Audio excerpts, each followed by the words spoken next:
Hello! എല്ലാവർക്കും ചിങ്കന്മിയുടെ പുതിയ വീഡിയോയിലേക്ക് സ്വാഗതം ട്ടാ.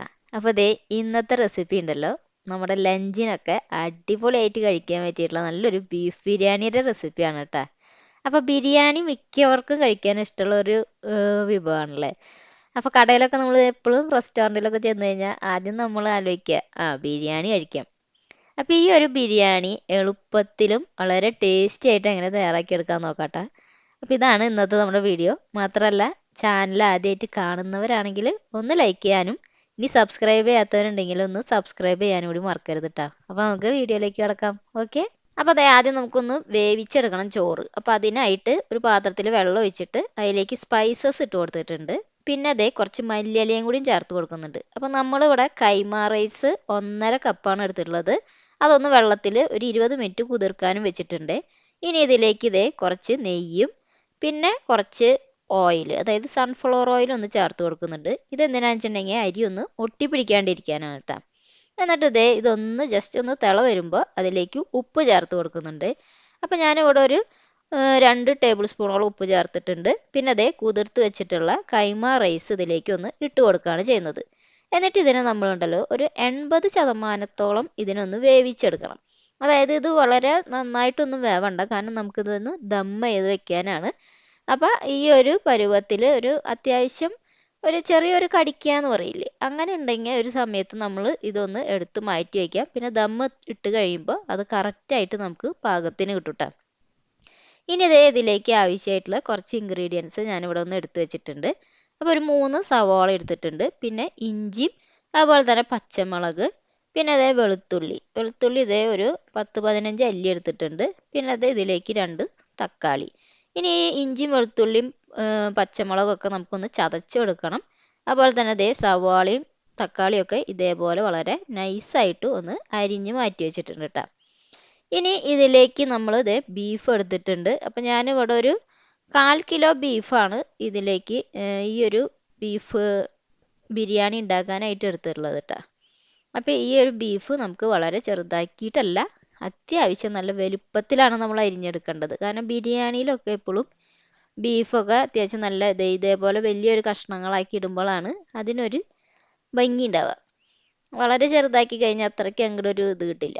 അപ്പോൾ ഈ ഒരു വലുപ്പത്തിലിടാം. ഇനി ഒരു പാത്രത്തിലേക്ക് മല്ലിപ്പൊടി ഇട്ട് കൊടുക്കുന്നുണ്ട് കേട്ടോ. ഒരു 2 ടേബിൾ സ്പൂണോളം ചേർത്ത് കൊടുക്കാം.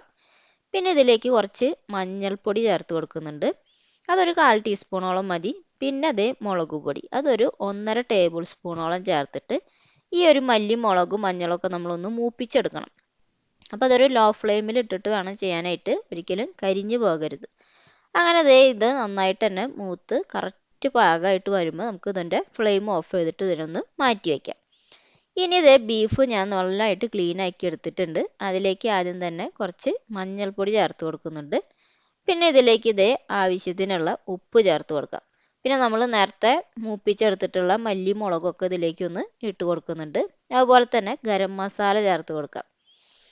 പിന്നെ ഇതിലേക്ക് ഇനി നമ്മൾ കുറച്ച് കുരുമുളക് ചേർത്ത് കൊടുക്കുന്നുണ്ട് കേട്ടോ. കുരുമുളക് ചേർത്ത് കൊടുത്തതിന് ശേഷം തൈര് ഇട്ട് കൊടുക്കാം. അപ്പോൾ ഇവിടെ ഒരു 3 ടേബിൾ സ്പൂണോളം തൈരാണ് ഇതിലേക്ക് ചേർത്ത് കൊടുക്കുന്നത്. അപ്പോൾ ഇതൊക്കെ എന്തിനാണെന്ന് വെച്ചിട്ടുണ്ടെങ്കിൽ ബീഫ് നല്ല സോഫ്റ്റ് ആവാൻ വേണ്ടിയിട്ടാണ്. പിന്നെ ചതച്ചെടുത്തിട്ടുള്ള ഇഞ്ചിയും പച്ചമുളകും വെളുത്തുള്ളിയൊക്കെ ഇതിലേക്ക് ഒരു 2 ടേബിൾ സ്പൂണോളം ചേർത്ത് കൊടുത്തിട്ട് കുറച്ച് മല്ലിയില, പിന്നെ അതുപോലെ തന്നെ കുറച്ച് പുതിനയില. അപ്പോൾ ഇതൊക്കെ ഇട്ടിട്ട് ഇതിനെ നന്നായിട്ട് തന്നെ ഒന്ന് മിക്സ് ചെയ്തെടുക്കാം. അപ്പോൾ ഈ ബീഫിലേക്ക് എല്ലാതും പിടിക്കത്തക്ക രീതിയിൽ നന്നായിട്ടൊന്ന് മിക്സ് ചെയ്തെടുത്തതിന് ശേഷം ഇതിനെ ഞാനൊരു 1 മണിക്കൂർ റെസ്റ്റ് ചെയ്യാനായിട്ട് മാറ്റി വയ്ക്കുന്നുണ്ട് കേട്ടോ. അപ്പോൾ എങ്കിൽ മാത്രമാണ് നമ്മുടെ പീസൊക്കെ നന്നായിട്ട് തന്നെ എന്താ പറയുക സോഫ്റ്റ് ആയിട്ട് കിട്ടുള്ളൂ. ഇനി ഇതിനെ നമുക്കൊന്ന് വേവിച്ചെടുക്കാം. കുക്കറിലേക്ക് ഇട്ട് കൊടുക്കാം കേട്ടോ. അപ്പോൾ കുക്കറിലേക്ക് ഇട്ടിട്ട് ഒരു 5-8 വിസിലൊക്കെ വേണം ഇതൊന്ന് നന്നായിട്ട് തന്നെ വെന്ത് റെഡിയായി കിട്ടാനായിട്ട്. പിന്നെ ഇതിലേക്ക് പാകത്തിന് വെള്ളം കൂടി ചേർത്ത് കൊടുക്കുന്നുണ്ട്. അപ്പോൾ ഞാനിവിടെ ഒരു കപ്പോളം വെള്ളം ചേർത്ത് കൊടുത്തിട്ടാണ് ഇത് വേവിച്ചെടുക്കുന്നത് കേട്ടോ. അപ്പോൾ നന്നായിട്ടൊന്ന് വെന്ത് വരട്ടെ. ഇനി ഒരു പാത്രത്തിലേക്ക് ഓയിൽ, സൺഫ്ലവർ ഓയിലും അതുപോലെ തന്നെ നെയ്യും കൂടി ചേർത്ത് കൊടുക്കുന്നുണ്ട്. ഇനി നമുക്കൊന്ന് സവോള, കുറച്ച് ഒനിയനാണ് നമ്മൾ എടുത്തിട്ടുള്ളത്, അതൊന്ന് ഫ്രൈ ചെയ്തെടുക്കണം. അപ്പോൾ ഇതൊന്ന് നല്ല രീതിയിൽ തന്നെ ഒന്ന് ഫ്രൈ ചെയ്തെടുക്കാം. അപ്പോൾ അതിൻ്റെ കളറൊക്കെ മാറി നല്ലൊരു ഗോൾഡൻ ബ്രൗൺ കളറൊക്കെ ആവും. ആ രീതിയിൽ നമുക്കിതൊന്ന് ഫ്രൈ ചെയ്തിട്ട് മാറ്റി വയ്ക്കാം. ഇനി ഇതേ ബാക്കിയുള്ള എണ്ണയുണ്ടല്ലോ, ഓയിൽ, ആ ഓയിലിലേക്ക് കുറച്ചും കൂടി നെയ്യ് ചേർത്തിട്ട് അതിലേക്ക് ആദ്യം തന്നെ നമുക്ക് ഈ ഇഞ്ചിയും വെളുത്തുള്ളിയും പച്ചമുളകും ഒക്കെ ചതച്ചതൊന്ന് ഇട്ട് കൊടുക്കാം. അതിനുശേഷം അതിലേക്ക് കുറച്ച് സ്പൈസസും കൂടി ഒന്ന് ചേർത്ത് കൊടുക്കുന്നുണ്ട്. അതൊക്കെ ചേർത്തിട്ട് ഇതിനൊന്ന് വഴറ്റിയെടുക്കാം. പിന്നെ അതേ ഞാൻ ഇതിലേക്ക് കുറച്ച് സവോളയും കൂടി ഇട്ട് കൊടുത്തിട്ട് ഇതിനെ നന്നായിട്ട് തന്നെ ഒന്ന് വഴറ്റിയെടുക്കണം. അപ്പോൾ ഇതിൻ്റെ കളറൊക്കെ നല്ലൊരു ഗോൾഡൻ ബ്രൗൺ കളറാവും. പിന്നെ ഇതിലേക്ക് നമുക്ക് വഴണ്ടി വരാനായിട്ട് പെട്ടെന്ന് തന്നെ കുറച്ച് ഉപ്പും കൂടിയും ചേർത്ത് കൊടുക്കാം. അങ്ങനെ ഇതൊക്കെ ചേർത്തിട്ട് ഇതിനെ നല്ലതായിട്ട് തന്നെ ഒന്ന് വഴറ്റിയെടുക്കാം കേട്ടോ. അങ്ങനെ ദേ സവോളയൊക്കെ നന്നായിട്ട് തന്നെ വഴണ്ട് റെഡിയായി വന്നു കഴിഞ്ഞാലുണ്ടല്ലോ, ഇതിലേക്ക് നമുക്ക് കുറച്ചും കൂടി മഞ്ഞൾപ്പൊടിയും അതുപോലെ തന്നെ ഒരു 1/2 ടേബിൾ സ്പൂണോളം ഗരം മസാല ഒന്ന് ചേർത്ത് കൊടുക്കുന്നുണ്ട് കേട്ടോ.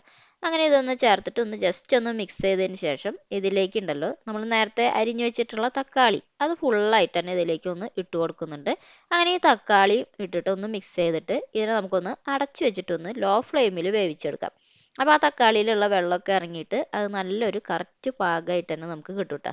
അങ്ങനെ അതേ ഈ തക്കാളിയൊക്കെ കറക്റ്റായിട്ട് വെന്ത് നന്നായിട്ട് തന്നെ റെഡിയായി വന്നിട്ടുണ്ട്. ഇനി ഇതേ ഇതിലേക്ക് നമുക്ക് നേരത്തെ വേവിച്ച് വെച്ചിട്ടുള്ള ബീഫും കൂടി ഒന്ന് ചേർത്ത് കൊടുക്കാം കേട്ടോ. അങ്ങനെ ഈ ബീഫും കൂടിയും ചേർത്തൊന്ന് നന്നായിട്ടൊന്ന് മിക്സ് ചെയ്തതിന് ശേഷം ഇതിനൊന്ന് അടച്ചു വെച്ചിട്ടൊന്ന് വേവിക്കാം. അപ്പോൾ അതേ ഇത് എന്താണെന്ന് വെച്ചിട്ടുണ്ടെങ്കിൽ ഇതിലുള്ള വെള്ളത്തിൻ്റെ ഒരു 1/4 ഭാഗം വെള്ളം വറ്റി വന്ന് ബാക്കി 1/4 ഭാഗമാവില്ലേ, ആ ഒരു 1/4 ഭാഗമാവുന്ന ഈ ഒരു ടൈമിലാണ് ഇതിലേക്ക് നമുക്ക് റൈസ് ഇട്ട് കൊടുക്കുന്നത് കേട്ടോ. അപ്പം ഇങ്ങനെ ഈ ടൈമിൽ ഇട്ട് കൊടുക്കുന്നത് എന്തിനാണെന്ന് വെച്ചിട്ടുണ്ടെങ്കിൽ റൈസ് അടിയിൽ നമ്മൾ ദമ്മ് ചെയ്യുമ്പോൾ അതൊരിക്കലും കരിഞ്ഞു പോവില്ല. അപ്പോൾ അതിന് വേണ്ടിയിട്ടാണ് ഈ ഒരു 1/4 ഭാഗം വെള്ളം അതിലുള്ള സമയത്ത് ഇട്ട് കൊടുക്കുന്നത്. പിന്നെ അതേ ഇതിലേക്ക് ഫ്രൈ ചെയ്തിട്ടുള്ള ഒനിയൻ അതുപോലെ തന്നെ കുറച്ച് മല്ലിയില ഒന്ന് ചേർത്ത് കൊടുക്കുന്നുണ്ട്. പിന്നെ നമ്മൾ ഇത്തിരി നെയ്യ് അതിന് മുകളിലായിട്ടൊന്ന് ഇട്ട് കൊടുക്കാം. പിന്നെ അതേ പാലും അതുപോലെ തന്നെ മഞ്ഞൾപ്പൊടിയും കൂടി മിക്സ് ചെയ്തതാണിത്. അതും കൂടി ഒരു 2-3 ടീസ്പൂണോളം ഇതിൻ്റെ മുകളിലായിട്ട് ചേർത്ത് കൊടുക്കാം. ഇനി ഇതേപോലെ തന്നെ വീണ്ടും നമ്മൾ ഇതിൻ്റെ മുകളിൽ കുറച്ചും കൂടി റൈസ് ഇട്ട് കൊടുത്തിട്ട് ഇതേ പ്രോസസ്സ് തന്നെ വീണ്ടും ചെയ്യുക. അതിനുശേഷം ഏറ്റവും അവസാനം ഇതിൻ്റെ മുകളിലേക്ക് കുറച്ച് ബിരിയാണി മസാല ഒന്ന് ചേർത്ത് കൊടുക്കുക. അതും കൂടി ചേർത്തിട്ട് ഇതിനൊന്ന് അടച്ച് വെച്ച് വളരെ ലോ ഫ്ലെയിമിൽ ഒരു 10 മിനിറ്റ് വളരെ ലോ ഫ്ലെയിമിലാണ് കേട്ടോ ചെയ്യേണ്ടത്. അല്ലെങ്കിൽ നമുക്ക് എന്താ പറയുക, പഴയ ദോശയൊക്കെ തട്ടൊക്കെ ഉണ്ടെങ്കിൽ അതിന് മുകളിൽ വെച്ചിട്ടായാലും ഇതേപോലെ ഒന്ന് 10 മിനിറ്റ് ദം ചെയ്തെടുത്താൽ മതി. അപ്പോൾ അതേ നമ്മുടെ അടിപൊളി ടേസ്റ്റ് ആയിട്ടുള്ള ബീഫ് ബിരിയാണി ഇവിടെ റെഡി ആയിട്ടുണ്ട് കേട്ടോ. അപ്പോൾ അത് തുറന്ന് നോക്കുമ്പോൾ തന്നെ ഭയങ്കര ഒരു സ്മെല്ല് വരും. ഇനി ഇതേ ഞാൻ ഇതിൻ്റെ മുകളിലുള്ള റൈസ് ഒന്ന് മാറ്റി വെക്കുകയാണ്. അതിന് ശേഷം ദേ നമ്മുടെ ബീഫ് അതായത് ആ ഗ്രേവിയൊക്കെ കൂടിയിട്ട് ഒരു പ്ലേറ്റിലേക്ക് ഒന്ന് ഇട്ട് കൊടുക്കുകയാണ് കേട്ടോ. ഇനി അതിന് മുകളിലായിട്ട് നമുക്ക് കുറച്ച് റൈസൊക്കെ ഇട്ടിട്ട് നമുക്കിത് ഒന്ന് സെർവ് ചെയ്യാം.